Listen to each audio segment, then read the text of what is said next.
충만하기를 간절히 소망합니다. 제가 잠시 기도하고 찬양 드리도록 하겠습니다. 사랑과 은혜가 충만하신 하나님 아버지, 오늘도 이 새벽에 우리를 말씀의 자리, 또 기도의 자리로 불러주심에 감사드립니다.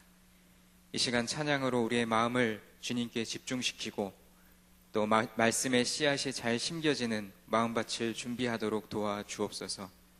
찬양으로 섬기는 임요한 목사님과 교회학교 교사들을 축복하시고 찬양의 향기가 이 자리 가운데 가득 넘치게 하옵소서. 우리의 예배를 받으시는 주님께 모든 영광을 올려드리며 우리를 구원하신 예수 그리스도의 이름으로 기도드리옵나이다. 아멘. 우리가 찬양으로 주님 앞에 나아가도록 하겠습니다. 저장 밑꽃 위에 있을 함께 찬양합니다.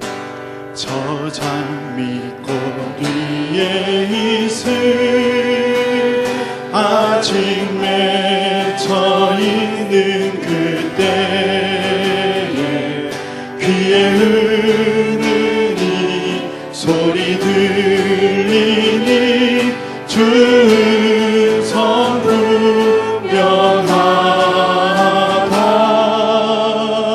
주가 나와 동행을 하면서 나를 친구 삼으셨네. 우리 서로 받은 그 기쁨은 알 사람이 없도다. 그 전한 주의 음성 울던 새도 잠잠케 한다. 내게 들리던 주의 음성이 늘 귀에 쟁쟁하다. 주님 나와 동행을 하면서 주님 나와 동행을 하면서 나를 친구 삼으셨네. 우리 서로 받은 그 기쁨은 알 사람이 없도다. 밤늦도록 동산 안에 주와 함께 있으려 하나. 괴로운 세상에 달릴 많아서 날 가라 명하신다. 주님 나와 동행을 하면서 나를 친구 삼으셨네. 우리 서로 받은 그 기쁨은 알 사람이 없도다. 우리 1절만 다시 한번 찬양하며 나가도록 합니다. 저장 밑꽃 위에 있을 아직 맺혀 있는 그때에 귀에 흐르니 소리 들리니 주 음성 분명하다. 주님 나와 동행을 하면서 나를 친구 삼으셨네.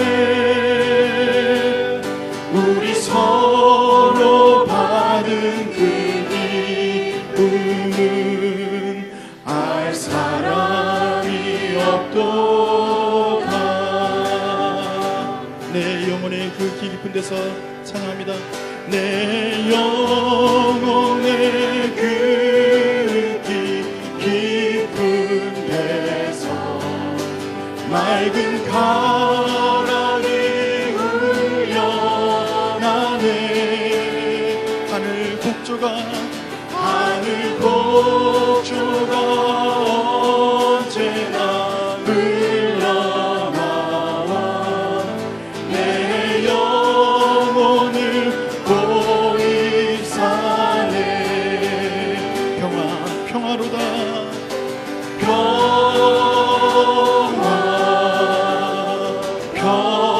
평화로다. 하늘 위에서 내려오네. 그 사랑의 물결이 영원토록 내 영혼을 덮으소서. 아멘. 내 마음속에 솟아나 이 평화는 깊이 묻힌 보배로다.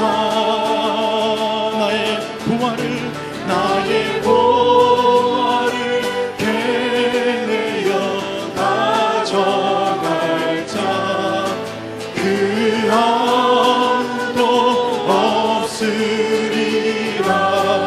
주님의 평화가 임하기를 원하며 찬양합니다.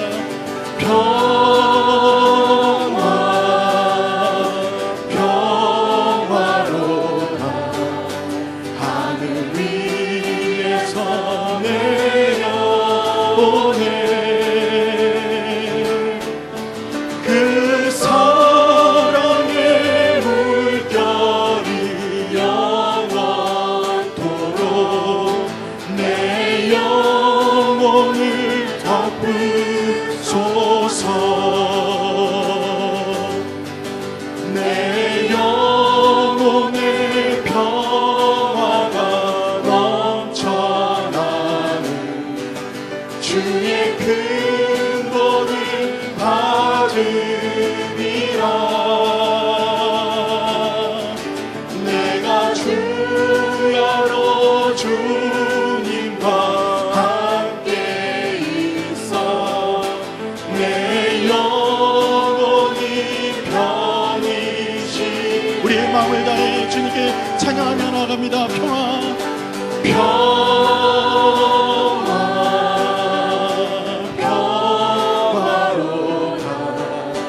하늘 위에서 내려오네.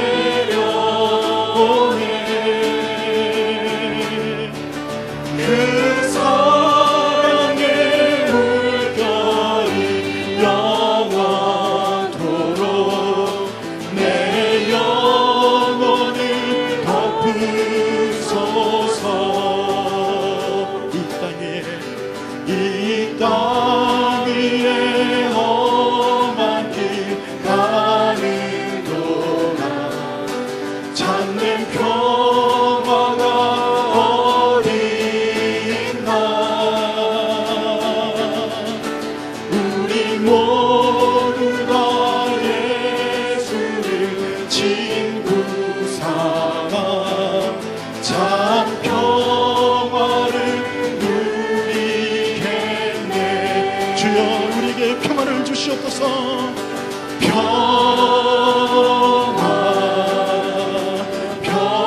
평화로다. 하늘 위에서 내려오네. 그 사랑의 물결이 영원토록 내 영혼을 덮으소서. 이 땅에 험한 길 가는 동안 다시 한번 찬양합니다. 이 땅 위에 험한 길 가는 동안 찾는 평화가 어디 있나. 우리 모두 다 예수를 친구 삼아 참 평화를 누리겠네. 아멘.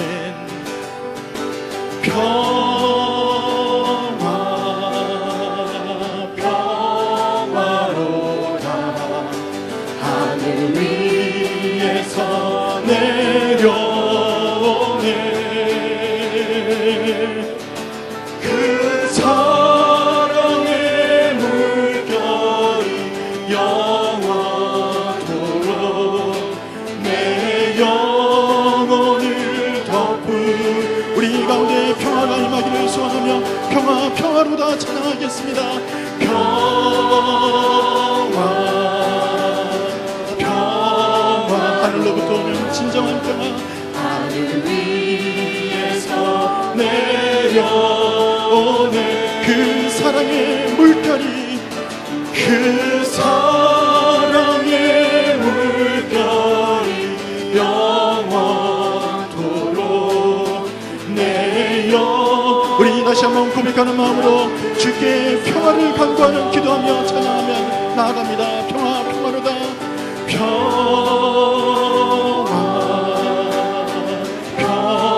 평화로다 하늘 위에서 내려오네 그 사랑의 물결이 영원토록 내 영혼을 덮으소 내가 홀로 외로워서 마음이 무너질 때 누군가 널 위해 기도하네 누군가 널 위하여 누군가 널 위하여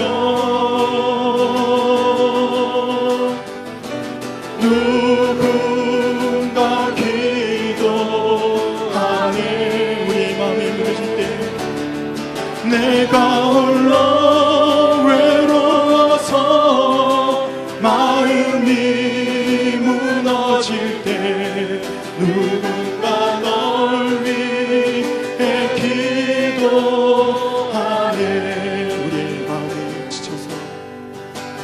마음이 지쳐서 기도할 수 없고 눈물이 빗물처럼 흘러낼 때 주님은 우리 연약함을 아시고 사랑으로 인도하시네 누군가 널 위하여 누군가 널 위하여 누군가 기도하네 내가 홀로 외로워서 마음이 무너질 때 누군가 널 위해 기도하네 당신이 지쳐서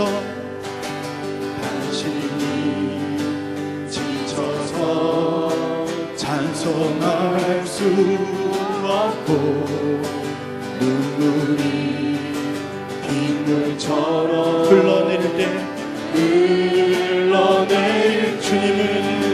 주님은 우리 상한 마음을 사랑으로 인도하시네 사랑으로 인도하시네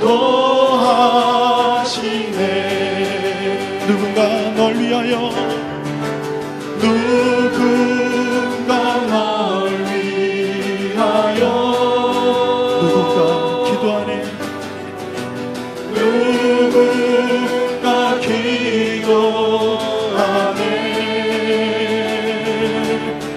내가 홀로 외로워서 마음이 무너질 때 누군가 널 위해 기도하네 누군가 날 위하여 기도하네 누군가 날 위하여 누군가 기도하네 내가 홀로 외로워서 마음이 무너질 때 누군가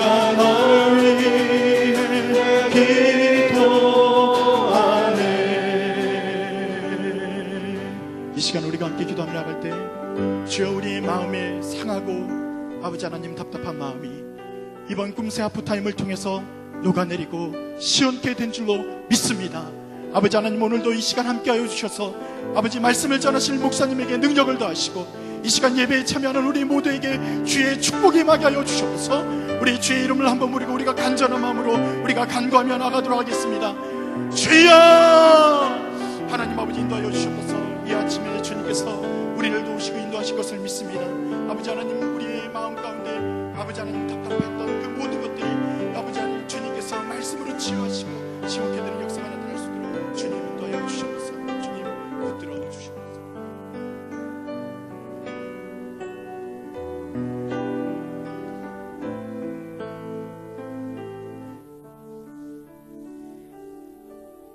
우리의 찬양을 받기 합당하신 하나님 아버지, 이번 한 주간 꿈새 하프타임을 통해 지나온 전반기의 삶을 되돌아보고 또 다가올 후반기를 맞이할 영적인 힘을 공급받게 하시니 감사합니다.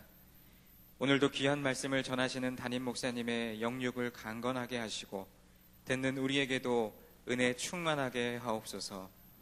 아름다운 찬양을 올려드리는 교회학교 교사들을 축복하시고 꿈새 기간 내내 보이지 않는 곳에서 섬긴 많은 손길들을 축복하여 주옵소서. 꿈새 하프타임 마지막 날 더욱더 각별한 은혜와 축복을 부어주실 주님을 기대하며 예수님의 이름으로 기도드리옵나이다. 아멘. 오늘은 잠시 광고 말씀 드리도록 하겠습니다. 구교구 3공동체에 이름을 밝히지 않은 부부께서 떡과 음료를 섬겨주셨습니다. 예배를 마치고 나가실 때 하나씩 받아가시기 바랍니다. 오늘은 교회학교 교사들이 특별 찬양을 올려드립니다. 찬양 후에 기도하며 방비하는데 라는 제목으로 담임 목사님께서 말씀 전하실 때 많은 은혜 받으시기 바랍니다.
찬양 참 잘하셨습니다. 아주 크게 은혜가 됐고 또 하나님께도 영광이 됐습니다. 우리 오늘 꿈새 마지막 날인데요. 첫날 우리 당회원 장로님부터 남녀전도회연합회 또 안수집사회 권사님들 그리고 오늘 교회학교 교사 이르기까지 찬양의 봉사를 담당해 주신 분들 축복하고 또 감사합니다. 우리 순아 선생님이 지휘를 아주 잘했어요. 최고로 잘했어요. 우리 찬양한 또 교사 선생님들, 우리 또 특별히 부장 장로님들, 또 우리 목회자들 같이 찬양해서 더 감사합니다. 6일 동안 우리 기도회 귀한 집회 가지면서 남녀전도 회원들 안내하고 섬겨주셔서 감사를 드립니다. 또 찬양을 담당한 W팀, 또 다드림팀, 또 여디디아 우리 권사님들 감사하고 목회자 또 직원들 감사를 드립니다. 또 오늘 우리 젊은 내외관이 또 그렇게 봉사를 담당해 주셔서 감사하고 또 우리 김영구 장로님도 간식 제공해 주셔서 감사를 드립니다. 1년에 우리가 3번 꿈을 이루는 새벽 예배 우리 갔는데요. 지금은 이제 가운데 중간에 있는 거죠. 우리가 가을에 꿈새 한가을 또 한 번 있어요. 그래서 1년 신앙생활 하면서 우리가 늘 정기적으로 우리의 신앙을 훈련하는 것입니다. 하나님이 오늘도 말씀을 통해 큰 은혜 주실 줄 믿습니다. 우리 앞뒤좌우 분들에게 한번 축복하며 기도하고 축복하고 그 다음에 제가 헌금위에서 감사기도 하겠는데 건강하십시오. 응답 받으십시오. 우리 한번 인사하겠습니다. 건강하십시오. 네, 응답 받으십시오. 하나님의 축복이 함께 하기를 바랍니다. 예. 소청 광고 잠깐 하나 드리고 제가 기도합니다. 오교구의 이근청 성도님 모친 되시는 이용남 성도님 99을 일기로 하나님의 부름을 받으셨습니다. 빈소가 경기도 고양시 화정동에 있는 명지병원 장례식장이고요. 그리고 입관 예배는 오늘 저녁 7시입니다. 교회에서는 5시 반쯤에 아마 출발하지 않나 싶은데요. 그리고 발인 예배는 내일 주일 이른 시간에 오전 5시에 그렇게 드립니다. 기도해 주시기를 바랍니다. 기도하겠습니다. 하나님 아버지, 이 시간에 성도들이 주님 앞에 바친 예물에 부족한 종이 오른손을 얹고 기도합니다. 사랑 나눔 금식 헌금을 주 앞에 바칩니다. 하나님께서 우리가 드리는 적은 예물이지만 그러나 이 예물 주께서 받으사 두 손 들어 축사해 주시고 오병이어에 축사해 주신 주님의 그 손길, 그 역사가 나타나게 하옵소서. 그래서 우리 교회가 선천성 심장병 그리고 희귀 난치성 질환을 앓으면서 경제적으로 쉽지 않은 상황에 있는 분들에게 주 예수 그리스도의 거룩한 이름으로 도움을 베풀며 사랑을 나누게 하옵소서. 하나님 아버지, 그렇게 예물을 드린 성도들의 가정마다 하나님께서 병에서 자유롭게 하시고 또 주의 거룩한 하늘의 사랑이 넉넉하게 하옵소서. 하나님, 주 앞에 드리는 감사의 예물이 있습니다. 간구의 예물이 있습니다. 우리가 살아가면서 조금만 생각해 보면 감사할 것이 참 많습니다. 아니, 어쩌면 살아간다는 것이, 존재한다는 것 자체가 감사할 뿐입니다. 오 주여, 주 예수 그리스도 이 땅에 보내셔서 주홍같이 진홍같이 붉은 내 죄를 위해 십자가에 달려 들어가게 하시고 나를 영원한 지옥의 사망에서 하나님의 자녀로 천국 백성으로 삼으셨으니 감사합니다. 이 근원적인 감사 잊지 않게 하시고, 그리고 살아가면서 필요한 모든 것, 이 예물의 기도 제목에 담긴 대로 아버지 하나님께서, 자비로우신 주님께서 축복해 주실 줄 믿습니다. 감사합니다. 축복합니다. 예수 그리스도 이름으로 기도하옵나이다. 아멘. 자, 성경 말씀 같이 봉독하겠습니다. 느헤미야서 4장 7절부터 14절 말씀.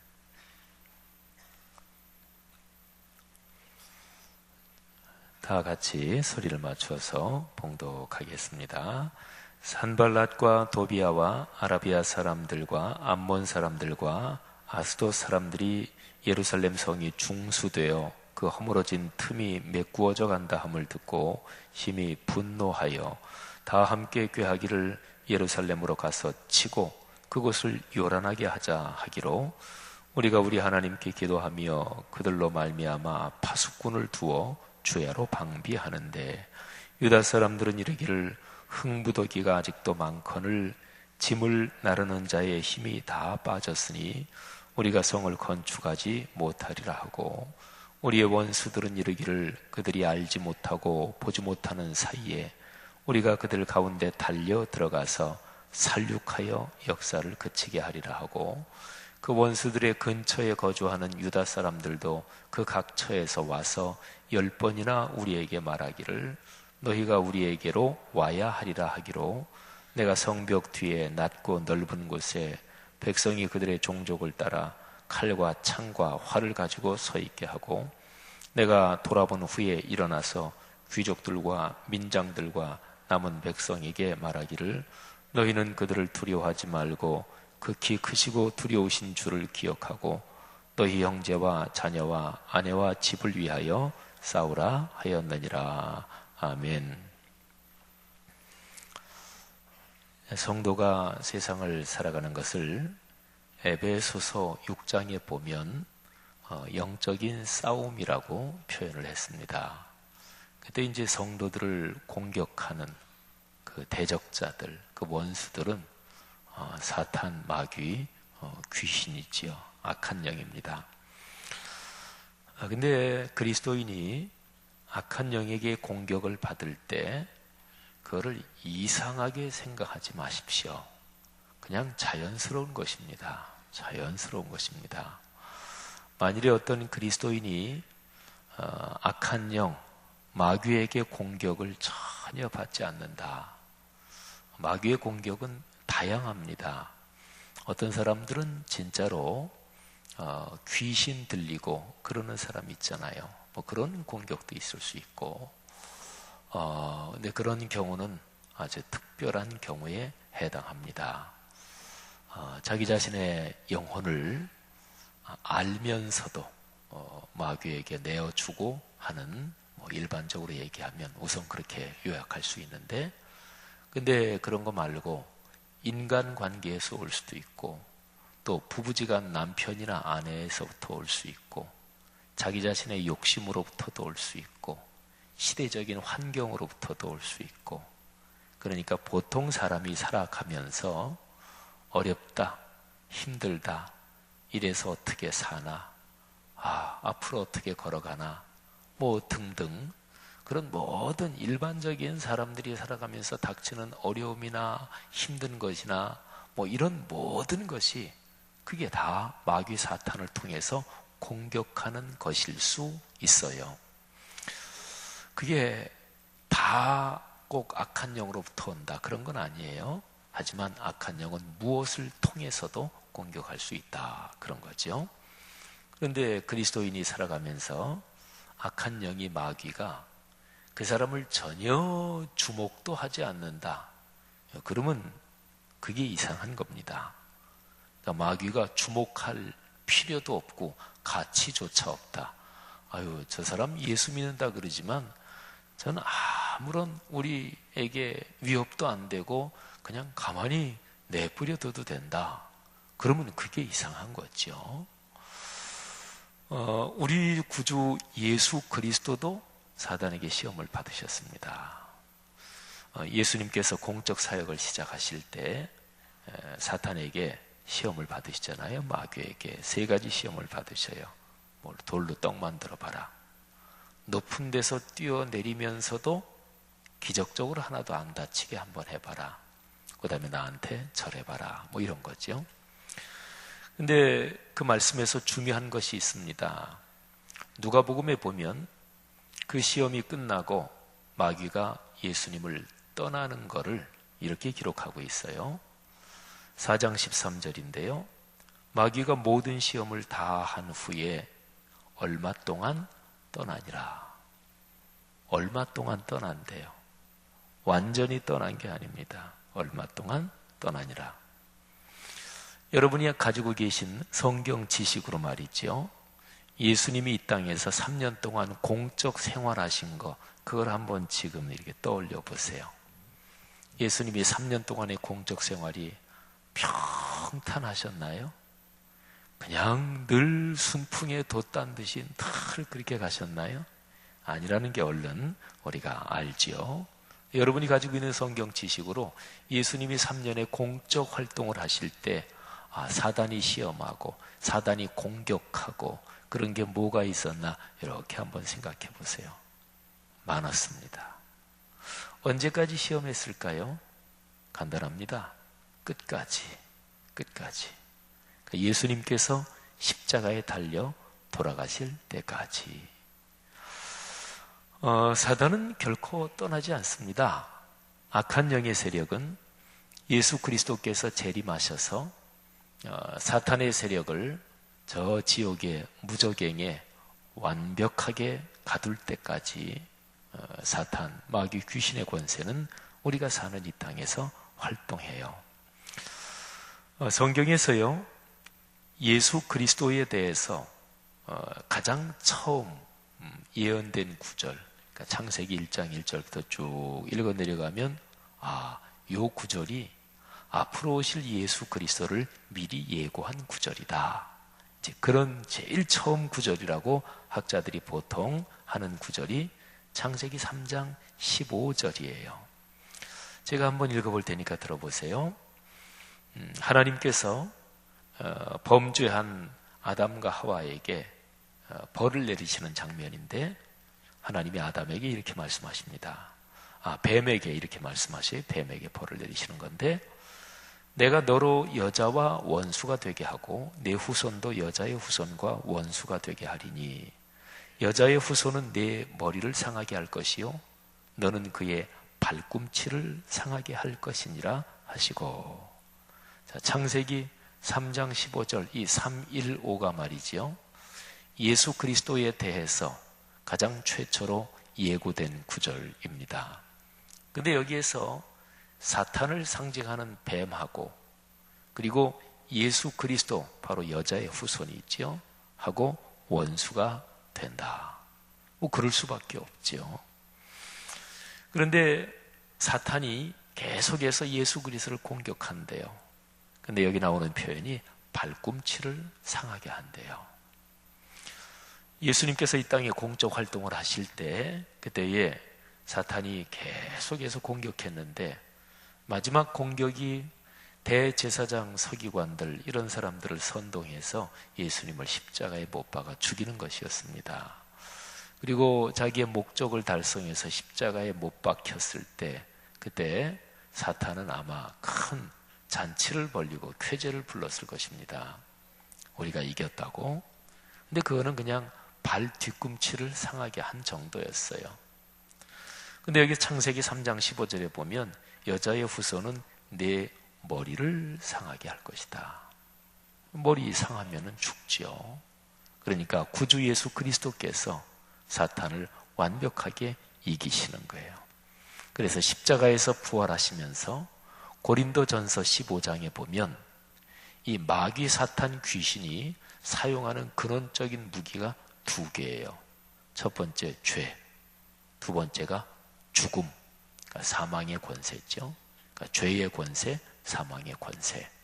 근데 고린도전서 15장에 보면 부활하신 예수님께서 죄와 사망에 대해서 승리를 선포하세요. 사망아, 너의 이기는 것이 어디 있느냐?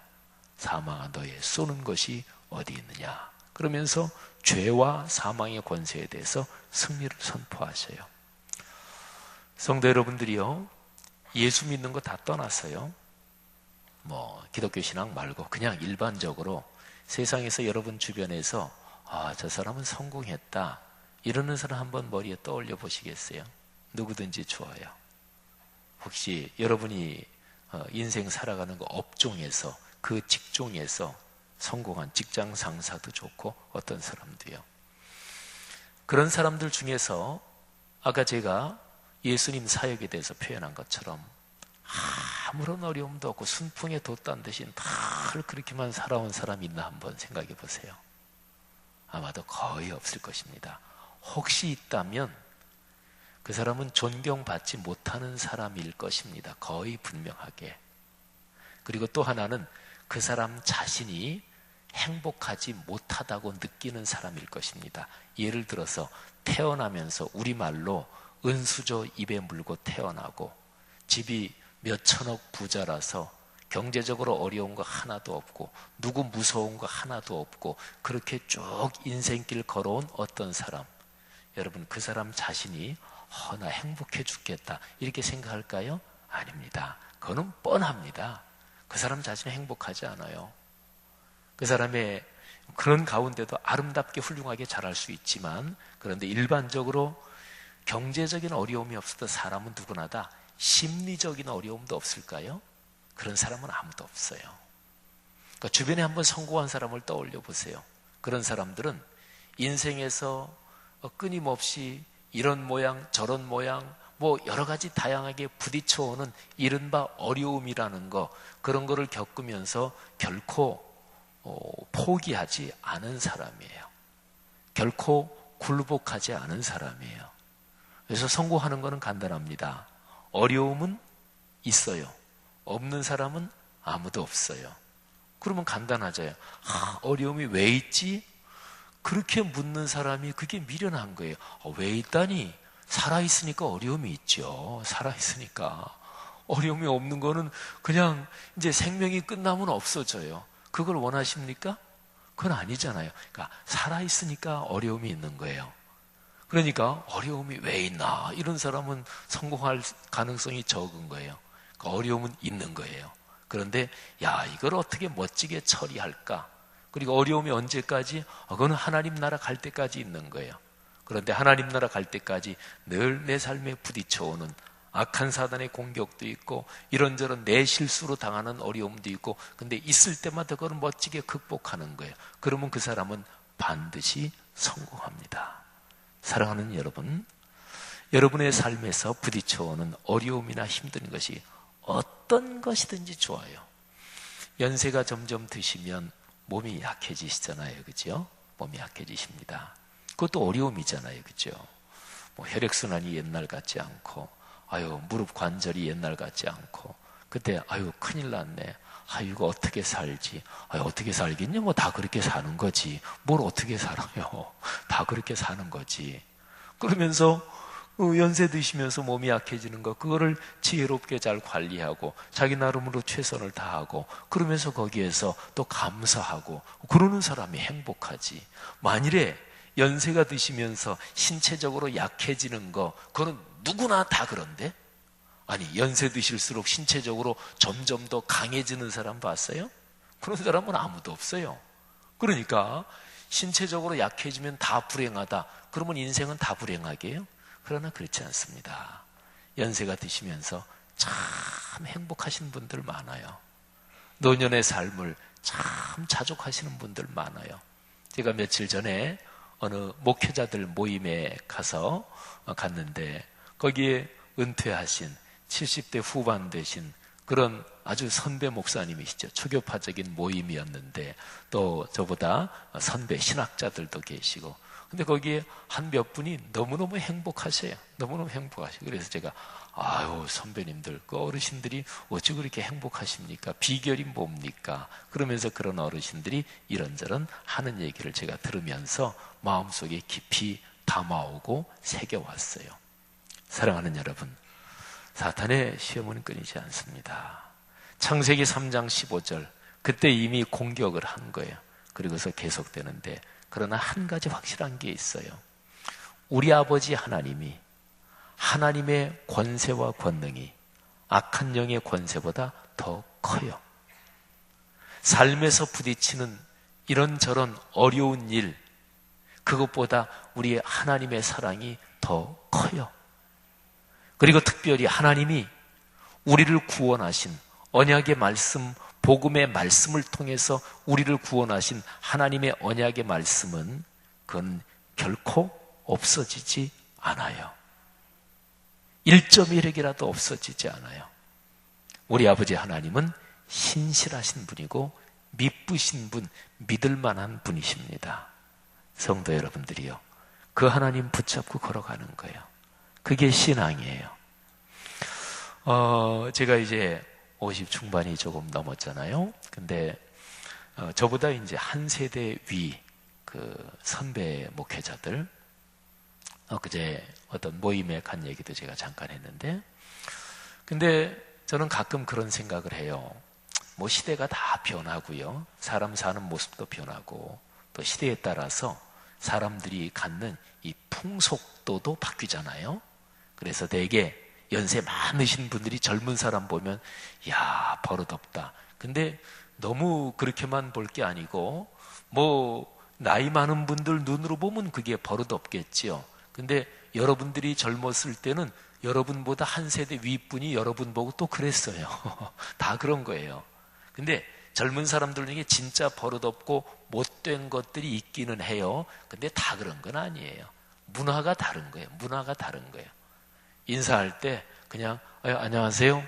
근데 옛날은 깍듯하게 인사하는데 요즘은 그냥 문화가 다른 거예요. 그렇게 인사 안 하는 것뿐이에요. 인사 그들 나름대로 하는 거예요. 그잖아요.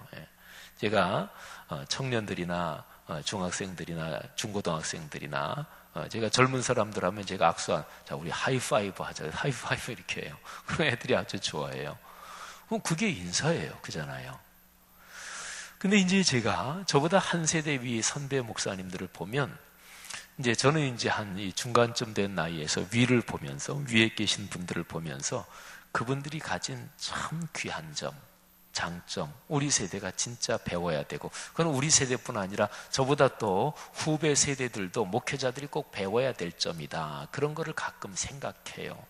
그게 뭐냐면 그분들에게는 우리 세대보다 훨씬 더 인내가 많아요.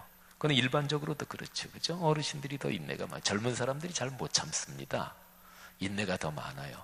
그리고 하나님께서 역사하신다. 거기에서 결코 포기하지 않는 불퇴전의 어떤 끊임없는 인내, 그리고 하나님께서 같이 계신다.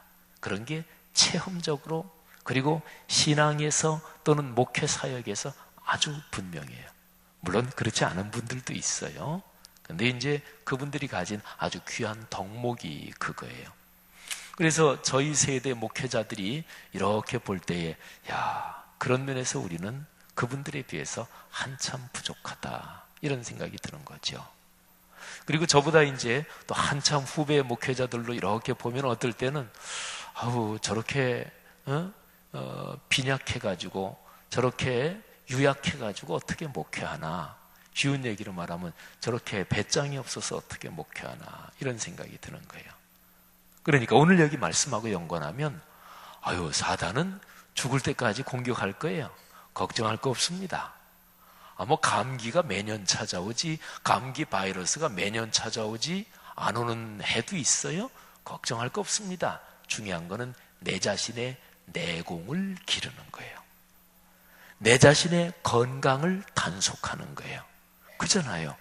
그러면 감기 바이러스 계속 찾아와도 괜찮은 거 아니겠어요? 또 한두 번쯤 감기 걸리면 또 뭐 걸리는 거지요. 뭐 겁날 거 뭐가 있어요. 그잖아요. 요즘은 암이 걸려도 암하고 놀면서 같이 놀자 뭐 그러면서 산다 그러는데, 사랑하신 여러분, 겁내면 안 됩니다. 겁날 게 뭐가 있어요? 우리 아버지 하나님은 우리보다 크신 분이십니다. 할렐루야. 여러분, 느헤미야가 성벽을 건축해 가면서 느헤미야서를 전부 다 읽으면 적게 잡아도 한 7, 8번의 계속되는 사탄의 공격이 있습니다. 근데 사탄의 공격은 사탄이 뿔 달린 모습으로 나타나가지고 나 사탄이야 뭐 이러고 공격하는 게 아니에요. 대개 사탄의 가장 큰 공격은 사람을 통해서 옵니다. 가장 큰 공격은 사람을 통해서 와요. 그건 간단해요. 사탄이 예를 들어서 돌덩어리 떨어지게 해서 공격한다든지, 또는 사탄이 뭐 그냥 강물이 범람해서 공격한다든지 그럴 수도 있지만, 사탄이 사람을 통해서 그리스도인을 공격하는 이유가 있어요. 그거는 사람은 사람 때문에 제일 힘들어져요. 그잖아요, 그죠? 사람 때문에 제일 힘들지. 어디 가다가 어디서 그냥 돌덩어리가 하나 날아와가지고 나한테 맞아가지고 그래서 다쳤다.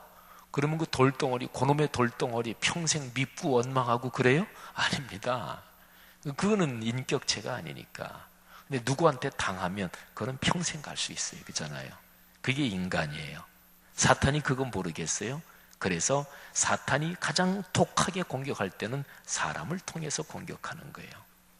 느헤미야서에 보면 느헤미야를 공격한, 또 하나님의 성벽을 건축하는데 공격한 사람 이름이 아주 명시적으로 딱 박혀 있어요. 산발랏, 도비야, 게셈, 이 세 사람이 주요 인물이에요. 산발랏은 유다 왕국 바로 위쪽에 사마리아 쪽에 아마 총독이었을 거예요. 도비야는 여기 성경에 나올 때마다 종된 사람 도비야 이렇게 나오는데요, 그가 실제로 뭐 노예 출신이나 그런 얘기가 아니고, 이 도비야는 산발랏 여기에 붙어가지고 산발랏의 수하에 있는 사람, 그래서 경멸조로 그냥 저기에 붙어가지고 그냥 살살거리고 참 저기에 붙어가지고 그냥 총대 메고 꼬북 노릇이나 하고 이런 경멸조로 기록이 된 거예요, 도비야. 근데 도비야라는 이름의 뜻이 뭔 줄 아십니까? 히브리어로 토브 하면은 참 좋다 그런 뜻이에요. 그리고 야, 이거는 언제나 대개 야훼, 하나님을 말하는 거예요. 도비야 이름 뜻이 뭐예요? 하나님이 좋으시다, 하나님이 선하시다, 그리고 하나님이 참 잘해주신다, 그런 뜻이에요. 이름만 그러면 뭐해요? 실제 삶은 안 그런 걸. 그래서 아예 명백하게 박혀있는 공격하는 사람들이 있어요. 자, 그런데 보세요. 오늘 본문에 또 공격해요. 공격하는데 우리가 어제 살펴본 6절 말씀, 그동안 쭉 주도 면밀하게 계획해서 짧은 시간 내에 쫙 하고 분담해서 서로가 딱 거두니까 짧은 시간 내에 이게 쫙 진행이 되는 거예요. 전체 성 건축은 52일 걸렸어요. 2달이 조금 못 됐어요. 근데 중간 완성이 4장 6절이에요. 성을 건축해서 전부가 연결이 돼서 이제 연결 안 된 부분은 없어요. 높이는 아직 다 올라가진 않았어요. 절반 정도. 이렇게 됐던 이유가 백성이 마음 들여서 일을 했다. 근데 보세요. 7절 말씀. 산발랏, 도비야. 여기에 여러 이제 그 지역이 나오는데요. 여러분이 있는 곳에서, 여러분이 보는 방향에서 제가 동쪽, 서쪽을 얘기해요. 여러분이 보는 방향에서 동쪽은 이쪽이죠. 그죠? 동쪽. 근데 산발랏, 도비야 그러면 산발랏은 위쪽, 그러니까 사마리아 지방 그쪽에 총독이고 그쪽 사람이에요. 그 다음에 아라비아 사람들 하면은 이쪽 동쪽이에요. 동쪽에서 조금 먼 쪽. 그 다음에 암몬 사람들, 그거는 바로 유다 왕국 바로 옆에 동쪽. 그 다음에 아스돗 사람들은 이쪽 서쪽. 그러니까 블레셋 중요 도시 중에 하나예요. 이쪽 아스돗 사람들. 그러면 보세요. 바로 위에 사마리아, 동쪽에 암몬 사람들, 아라비아 사람들, 그리고 서쪽에 아스돗 사람들, 이 사람들이 다 싫어하는 거예요. 남쪽은 없네요. 네, 남쪽은 이제 광야예요. 사막 지방이고, 그래서 이제 그쪽은 뭐 특별하게 언급이 안 된 거예요. 쉽게 얘기하면은 뺑 둘러싸 가지고 전부 다 반대하는 거예요. 사랑하신 여러분, 그리스도인이 잘 될 때, 또는 하나님의 일이 진행될 때, 사탄은 대개는 포위작전을 많이 씁니다. 포위작전을. 뺑 둘러서 이 주변 사람들이 다 이거를 갖다가 주목하면서 어떻게 하냐면 심히 분노한다. 그리고 8절에 보니까 다 함께 꾀하기를. 그러니까 함께 꾀한다, 그 얘기는 쉬운 얘기로 말하면 서로 연결돼서 동맹을 맺고 이렇게 저렇게 서로 연결하면서 서로 이어지면서 같이 연합해가지고 예루살렘으로 가서 치자, 공격하자는 거예요. 무력으로 그것을 요란하게 하자. 큰일 났잖아요. 이걸 어떻게 해요? 근데 9절에 보니까 어떻게 그 위기를 이겼는지 그게 나와요. 9절 우리 다시 한번 읽을까요? 아주 중요한 거니까. 시작. 우리가 우리 하나님께 기도하며 그들로 말미암아 파수꾼을 두어 주야로 방비하는데. 아멘. 오늘 꿈새 하프타임 마지막 날 설교 제목이 기도하며 방비하는데, 이게 설교 제목이에요. 기도만 했어요? 아닙니다. 방비했어요. 4장을 쭉 읽어보면 이제 전체 성 건축에 참여하는 사람들 전체가 절반은 일하고 절반은 무기를 차고 쓰고, 느헤미야하고 느헤미야의 직속 부하들은 24시간 무기를 차고 그리고 교대로 일하면서 근무하고 그랬어요. 기도만 하지 않았어요. 방비했어요. 그런데 방비할 수 있는 힘과 능력이 어디서 오느냐? 그건 기도에서 왔어요. 제가 이번 꿈새 하프타임 기간 중에 그 얘기 몇 번 드렸잖아요. 기도만 한다? 그러면 안 돼요. 근데 아예 성경에 포함된 기도라는 게 뭐냐? 기도라는 게 거기에 삶의 결단과 실천과 순종이 같이 포함된 거를 가리켜서 기도라고 그래요. 순종이 포함된 거, 포함되지 않은 거, 그거는 성경적인 기도가 아니에요. 성경은 그런 기도를 말하지 않아요. 기도는 언제나 내 삶의 헌신과 순종이 포함되는 거예요. 성경적인 기도가 우리 안에 강력하기를 바랍니다. 자, 그렇게 방비하니까, 그러니까 그 사람들이 가만 놔둬요? 가만히 있고 다 저절로 잘 됩니까? 아니에요. 또 어려움이 있어요. 여러분, 오늘 여기 말씀해 보면 삼중고의 어려움이 있습니다. 삼중고의 어려움, 세 가지 어려움. 자, 첫 번째는 뭐냐면 산발랏, 도비야, 게셈, 아라비아 사람, 그리고 암몬 사람, 아스돗 사람, 하여튼 사방에서 그들이 공격하려고 계획을 합니다. 아까 8절 말씀드렸죠? 근데 11절에도 그게 또 나와요.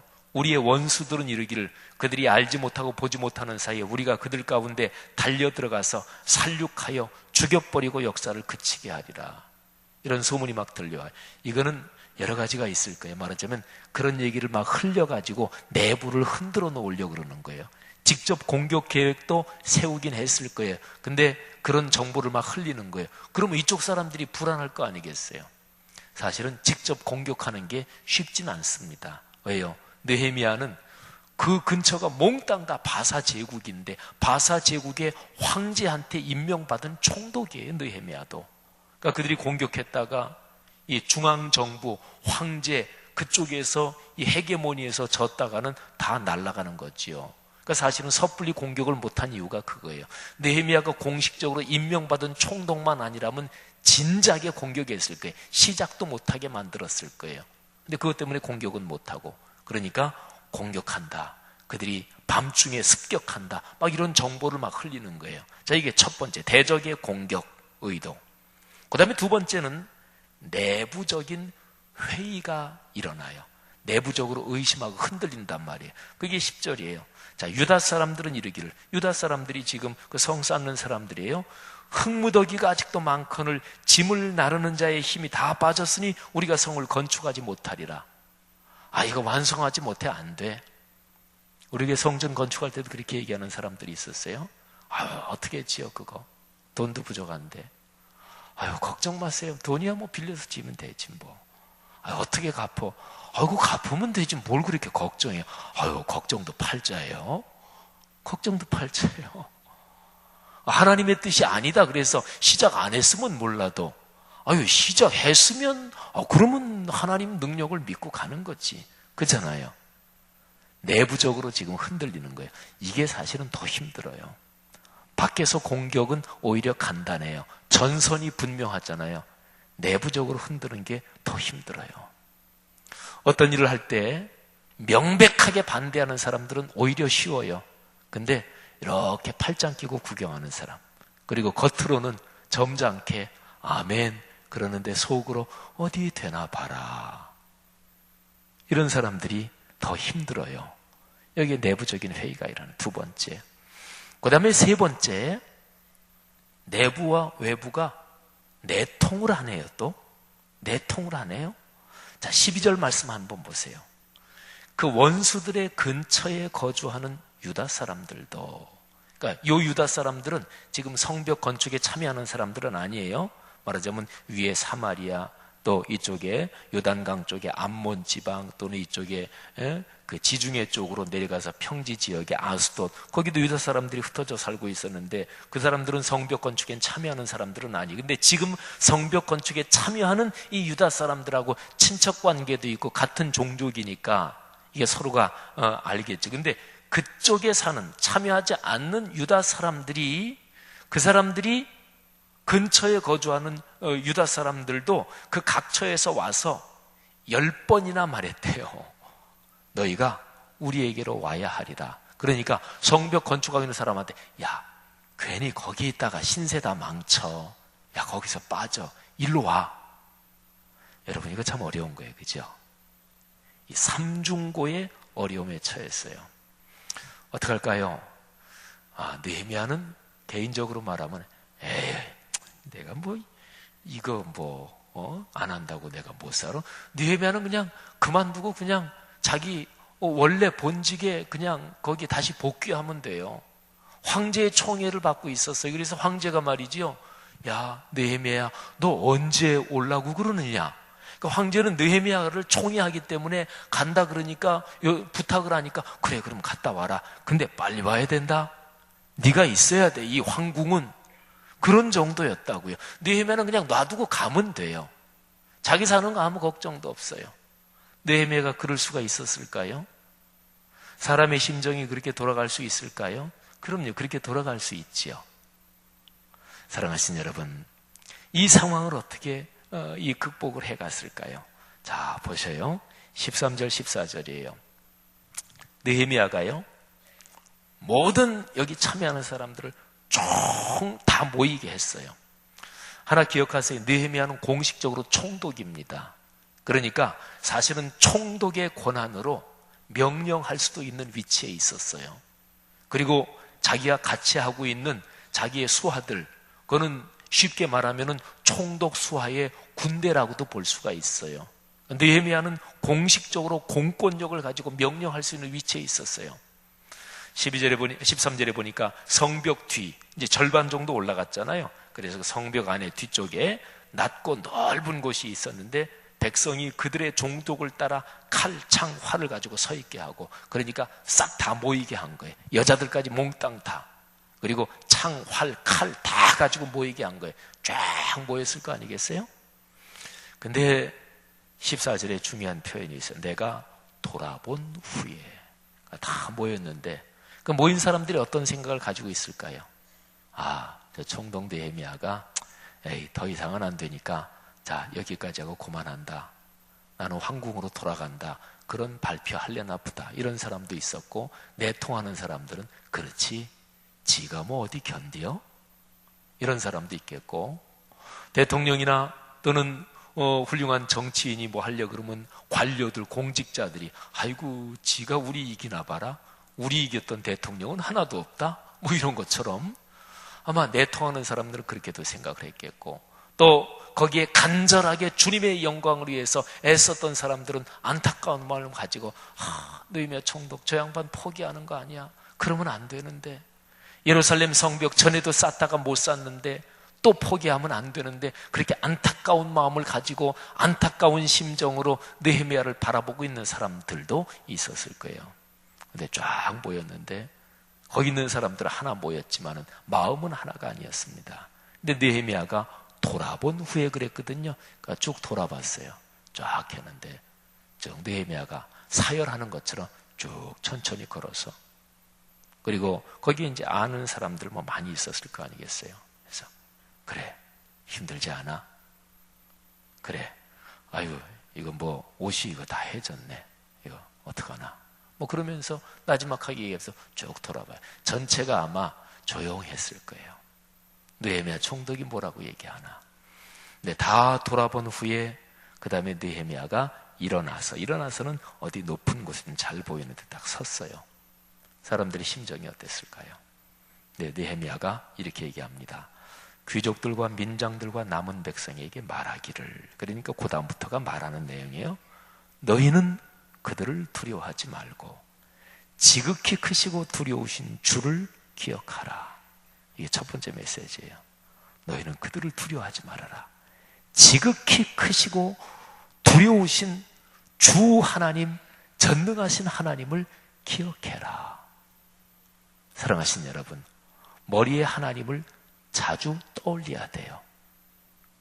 그 사람이 생각하는 게 그 사람이에요. 무슨 생각하세요? 아침에 일어나서 30분 어간에 제일 먼저 떠오르는 생각이 무슨 생각이에요? 지난 한 주간 동안 어떤 생각 제일 많이 하셨어요? 생각하는 게 그 사람이에요. 그러니까 생각을 좋은 생각 또는 긍정적인 생각 또는 하나님 생각을 많이 하기 위해서 성경글을 써붙여 놓고 집에 액자 걸어놓고 또는 서예 글씨 걸어놓고 그거 왜 걸어놔요? 너는 틀렸다, 끝장났다 그런 서예 글씨 걸어놓은 사람이 있어요? 그러지 않죠. 7전 8기 이런 거를 걸어놓지. 그걸 자꾸 보고 머릿속으로 생각하기 위해서 부정적인 생각을 많이 하면, 미운 생각을 많이 하면, 누구 시기 질투 많이 생각하면 그 사람 정신이 망가져요. 자기를 망가뜨리는 거예요, 자기가.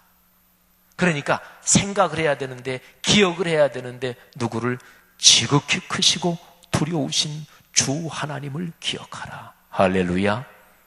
그래서 일삼기도 하는 거예요. 그래서 적어도 일주일에 한 번 주일은 성수해야 되는 거예요. 내가 살기 위해서. 1년의 꿈새 새벽기도 적어도 6일씩 3번은 1년 살면서 해야 되는 거예요. 그래야 내가 살아요. 1년에 전반기 한 번, 후반기 한 번 부흥회 하는데 그때는 적어도 직장에서 휴가도 내고 저녁 일정 잡지 말고 미리 예고되니까 그때는 참석해야 돼. 그래야 내가 살아요. 정기적으로 기억해야 살아요. 하나님을 기억하라. 하나님을 기억하시기를 바랍니다. 그 다음에 두 번째, 너희 형제와 자녀와 아내와 집을 위하여 싸우자. 자, 누구를 위해 싸우자 그래요? 집안을 위해서. 너희 아내와 너희 그렇게 이쁜 자녀와 형제를 위해서 싸우자. 거기 있는 사람들 그랬을 거예요. 아유, 우리 성벽 건축 안 했어도 성벽 없을 때도 아유, 우리 집안 괜찮게 잘 살았어요. 근데 손주도 잘 살까요? 성벽 없이 손주도 잘 살까요? 아유, 내가 아들, 딸은 모르지만, 아유, 손주야, 뭐, 내가 신경 쓸 거 없지. 손주까지는 다 신경 쓰잖아요. 그러면 손주 다음에 증손주도 잘 살까요? 성벽 없이? 아니에요. 교통규칙 내가 하나 지키는 거, 내가 지키면 내 증손주 잘 산다고 생각하시면 돼요. 나 그냥 급하다고 편법 쓰면 내 아들, 딸 잘 챙기면 좋을 것 같지만 내 증손주는 못 사는 거예요. 사랑하신 여러분, 우리 보통 이번에도 장관 청문회 할 때 그 사람이 무슨 특권이 있어가지고 자기 아들 군대 갔는데 뭐 어디 보직을 특권으로 옮겨줬느니 그런 거 뉴스 나오지요. 여기 있는 성도들 중에서 자식 군대 갔을 때 누구 아는 사람 통해서 어디 좋은 데 배치되게 해달라고 부탁하신 분 손들어 보세요 하면 손들 사람은 없겠지만, 여러분, 예수 믿는 사람 뺏으면 안 돼요. 우리 원로 목사님한테 그런 부탁한 사람 많은 거 제가 알아요. 근데 그 세대는 그렇다 치고, 근데 제가 이런 얘기를 하도 하니까 저한테는 그런 부탁한 사람 아무도 없어요. 저도 군목 중에서 지금 군종 감 정도 되는 급 다 이제 저랑 비슷한 사람들이고 제 아는 후배들도 다 있고 그러거든요. 저도 부탁할 수 있어요. 근데 안 해요. 근데 우리 성도들은 그거 아니까 저한테는 한 사람도 여태까지 목사님 우리 아들 군대 갔는데 어떻게 좀 저기 해주셔요. 그런 사람 아무도 없어요. 근데 우리 원로 목사님한테 그런 부탁으로 잘 가죠. 어쨌든 그 어르신은 어쨌든 그 세대에서 사신 거니까. 근데 내 아들 그렇게 하면 내 증손주가 행복할까요? 여러분, 나라 전체가 잘 돼야 돼요. 그래야 내 증손주, 고손주, 내 5대손이 행복해요. 그러니까 이게 무슨 근시 아니에요. 나 혼자 잘 살겠다고. 나 혼자 잘 살겠다고. 그러니까 여기서 느헤미야가 한 얘기가 이게 조금 더 여기 다 심플하게 짤막하게 기록이 됐지만 느헤미야 이렇게 얘기한 거예요. 성벽 건축, 성벽 없이도 지금까지 여러분들 잘 살았던 거 내가 압니다. 그냥 그런 대로 살았어요. 여러분, 그러나 여러분의 후손대로 잘 살려면 성벽 건축돼야 됩니다. 그 얘기를 했을 거예요. 그래서 여러분의 아내와 그리고 자손들을 위해서 싸워야 됩니다. 이 성벽 건축이 어렵지만, 그런데 이거 넘어서지 못하면 여러분 잘 살고 하늘나라 가고 그러면 끝이에요. 여러분의 자손들은 어떻게 되는 것입니까? 아마 느헤미야가 이렇게 얘기했을 거예요. 사랑하신 여러분, 나 혼자 잘 살면 돼요. 내 아들, 딸, 그냥 내 손녀, 손주는 우선 눈에 보이니까 거기까지만 잘 챙기면 돼요. 내 집만 잘 챙기면 돼요. 하나님의 백성 공동체가, 교회가 성경적으로 바로 서야 돼요. 그래서 지금 내가 조금 이익 본다, 그렇다고 거짓말하면 안 돼요. 백 쓰면 안 돼요. 그거 조금 없으면 어때요? 괜찮아요. 아유, 자식들 군대 가가지고 뭐 전방 GOP도 있고 뭐 얼마 전에도 사고 났습니다마는, 아이고 그냥 이것저것 다 괜찮아요. 내 애들이 말이지요, 내 아버지 어머니가 최대한도로 백 써가지고 나 좋은 데 보내준다, 그러면 그게 그 아이 평생 사는데 다 계산해, 평생을 계산하면 플러스 마이너스 이익이 될까요? 아니에요. 나중에 그것 때문에 큰 손해 볼 거예요. 근데 야 이놈아, 대한민국 남자가 군대 가서 이놈아 고생도 해봐야 돼. 괜찮아. 어디 어디 되든지 간에 거기 배치된 곳이 하나님께서 나 여기 보내신 곳이다, 그렇게 생각하고 열심히 군생활하는 거야. 우리 아들 잘할 거야. 등 한번 세게 등짝 한번 두드려주고, 자 아들, 자 잘 갔다 와. 그러면 그 아들이 평생 그것 때문에 더 이익 보지, 돈으로도. 사랑하신 여러분, 오늘 여기서 느헤미야가 얘기합니다. 두 가지예요. 전능하신 하나님을 기억해라. 하나님이 여러분의 편입니다. 두 번째, 자녀와 집과 후손을 위해서 싸웁시다. 그래야 우리가 잘 삽니다. 자, 두 번째, 사랑하신 여러분, 하나님의 교회, 거룩한 공동체를 세운다. 이게 이번 꿈새의 주제예요. 구약에서 이스라엘 백성 공동체는 신약 성경에서 교회라 그랬잖아요. 하나님의 교회, 그리스도의 몸인 교회가 바로 서야 돼요. 우리 교회가 바로 서야 돼요. 그리고 우리 교회, 제가 이번 꿈새 때 그런 얘기 했잖아요. 교회 그러면 내가 다니는 교회, 이것만 생각하는 게 한국교회 지금 그게 병이에요. 그게 발목을 잡고 있는 거예요. 교회 그러면 언제나 머릿속에 또 우리 교단, 자꾸 그놈의 교단, 그러니까 한국교회가 또 이 모양이지. 자, 교단마다 그냥 우리 교단 커지려고. 그러니까 교회 그럴 때는 언제나 두 가지를 생각하세요. 내가 섬기는 교회, 그건 기본적으로 중요하죠. 그 다음에 이 땅에 있는 교회들 전부 다가 그리스도의 몸이에요. 이 한국교회가 교파주의 때문에 예수 안 믿는 사람한테 전도할 때 무슨 놈의 교회는 그렇게 교파가 많으냐, 이런 얘기 흔히 듣잖아요. 그러니까 교단을 진짜 사랑하느냐? 근데 아니에요. 교단 정치꾼들이 자기들을 해먹으려고 그냥 교단 그러는 거지. 사랑하신 여러분, 하나님의 그리스도의 몸된 교회를 생각해야 돼요. 이 땅에 있는 교회 전체가 다. 그리고 동아시아에 있는 그리스도의 교회 전체를 생각해야 돼요. 일본이 지금 자위대 그거를 갖다가 군대로 지금 바꾸는 작업이 계속 진행되고 있는 거잖아요. 일본에 있는 그리스도인, 중국에 있는 그리스도인, 국적이 다르면 어때? 진실하게 예수를 믿는 사람들이 하나가 돼서 이 동아시아의 평화를 일구어 가야지요. 온 세계의 그리스도인이 그렇게 살아야지요. 그래야 그게 교회지요. 교회가 뭐 자기들 취미 맞는 사람들끼리 쫙 스크럼 짜고 모여가지고 우리 세력 그냥 더하고 우리끼리 잘 살자, 그게 교회예요? 그게 무슨 교회예요? 인간사회에 그런 집단들 많지. 사랑하신 여러분, 기억하십시오. 하나님의 교회를 세워 가십시다. 우리 교회 공동체가 성경적으로 아름답게 성장하도록 헌신하십시다. 그리고 이 땅에 있는 그리스도의 몸인 교회가 사명을 감당하도록 끊임없이 그리스도의 몸된 교회를 위해서 기도하십시다. 그러기 위해서 두 가지를 기억하십시오. 첫 번째, 전능하신 하나님을 기억하십시오. 하나님은 우리 편이십니다.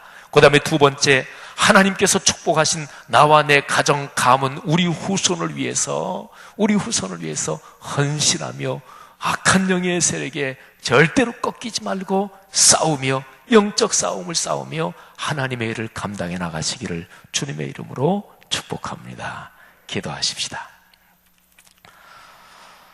들은 말씀 생각하면서 우리 다 같이 기도하겠는데요. 기도하기 전에 찬송 우리 한 장, 우리 말씀하고 연관된 거 하나 부르고 기도합니다. 주 안에 있는 나에게 딴 근심 있으랴. 반주 없이 그냥 부르겠습니다. 370장입니다. 370장. 여기에 보면 주 안에 있는 나에게 딴 근심 있으랴. 오늘 말씀에서 성벽을 쌓는 사람들이 얼마나 근심이 많았겠어요? 그런데 그 두려움이 변해서 기도가 됐습니다. 그리고 주님께서 늘 함께 계신다, 그런 확신을 가졌겠고, 하나님이 주신 말씀의 언약이 변하지 않는다, 이런 것 때문에 성벽을 완성할 수 있었는데, 370장 주 안에 있는 나에게, 주 안에 있는 나에게 단 근심이 있으랴. 십자가 밑에 나아가 내 짐을 풀어내. 주님을 찬송하면서 할렐루야 할렐루야. 내 앞길 멀고 험해도 나 주님만 따라가리. 그 두려움이 변하여 내 기도 되었고, 아멘. 전날의 한숨 변하여 내 노래 되었네. 아멘. 주님을 찬송하면서 할렐루야 할렐루야. 내 앞길 멀고 험해도 나 주님만 따라가리. 내 주와 맹이하셔서 늘 함께 계시고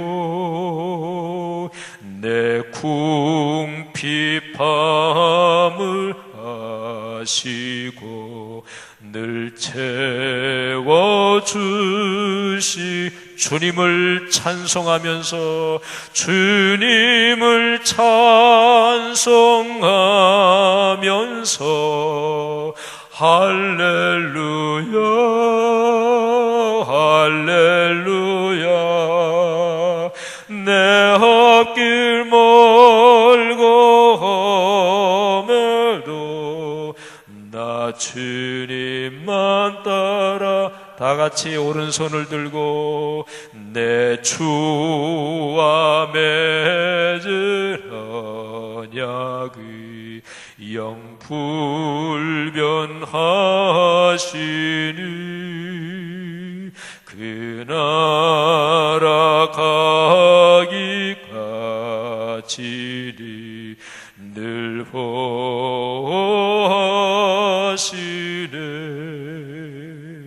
주님을 찬송하면서 할렐루야 할렐루야. 내 앞길 멀고 험해도 나 주님만 따라가리. 한 주간 받은 은혜 붙들고 기도합니다. 어떤 어려운 시험도 결코 두려워하지 않고 하나님을 기억하며 그리고 자손 후손을 위해 열심히 헌신하며 성공할 때까지 애쓰며 노력하게 하옵소서. 기도하겠습니다. 이 땅의 교회 공동체를 붙잡고 동아시아를 위해서 기도하며 오늘의 세계를 위해서 기도하시기를 바랍니다. 다 같이 받은 은혜 하나님 앞에 내놓고 기도하며 질병의 치유와 경제적인 회복과 축복을 하나님이 주실 줄로 믿습니다. 다 같이 합심해서 통성으로 기도하다가 자유롭게 돌아가시고 내일 거룩한 주일 기쁨으로 만나십시다. 기도합니다. 하나님 아버지, 은혜를 진심으로 감사합니다. 주의 거룩하신 사랑과 우리를 축복하시는 그 놀라운 은총이 넘치고 더 넘쳐 강처럼 흐르니 진심으로 감사합니다. 아버지여, 복을 주옵소서. 거룩하신 아버지 하나님, 복을 이미 주신 것 감사합니다. 주신 복이 계속해서 강처럼 흐를 줄 또 믿고 감사합니다. 오 주여 믿습니다. 주여 축복하여 주시옵소서. 사랑이 많으신 아버지 하나님께서 이끌어 주시기를 간절히 기도합니다. 하나님 아버지 전능하신 주님을 늘 기억하게 하옵소서. 오 주여 가정 자녀 손을 위해 사탄의 공격에 맞서 싸우게 하여 주시옵소서. 하나님 아버지의 인생길 다가도록 주님께서 부르실 그날까지 하나님을 의지하며 걸어갈 수 있도록 복을 주옵소서. 아버지 하나님이 신실하신 주님의 말씀의 약속을 붙잡고 걸어가게 하옵소서. 두려움이 변하여 기도가 되며 탄식이 변하여 노래가 되게 하시는 주님을 찬양합니다. 하나님 아버지 우리가 인생길 걸어가며 우리 주변에 하나님께서 보내신 지도자들을 보내심을 감사하고 세우시는 주의 종들을 인해 주 앞에 감사를 올립니다. 아버지 하나님이여 붙잡아 주시고 축복해 주시기를 간절히 원합니다. 주여 역사하여 주옵소서. 주여 붙잡아 주심을 감사합니다. 사랑이 많으신 하나님 아버지 우리 교회 공동체 그리고 한국 교회를 주님께서 붙들어 주시기를 간절히 원합니다. 이 땅에 있는 하나님의 교회들이 하나님이 주신 사명 넉넉하게 감당할 수 있도록 아버지께서 더 힘을 주시기를 간절히 기도합니다. 하나님 아버지여 동아시아의 평화를 주님께서 붙잡아 주시고 격려하고 지지해 주시기를 간절히 원합니다. 하나님 아버지 일본이 군국주의적인 방향으로 가지 않도록 주님께서 이끌어 주시기를 원합니다. 주여 역사하여 주시옵소서. 주여 축복하시기를 간절히 원합니다. 아버지 함께하여 주시옵소서.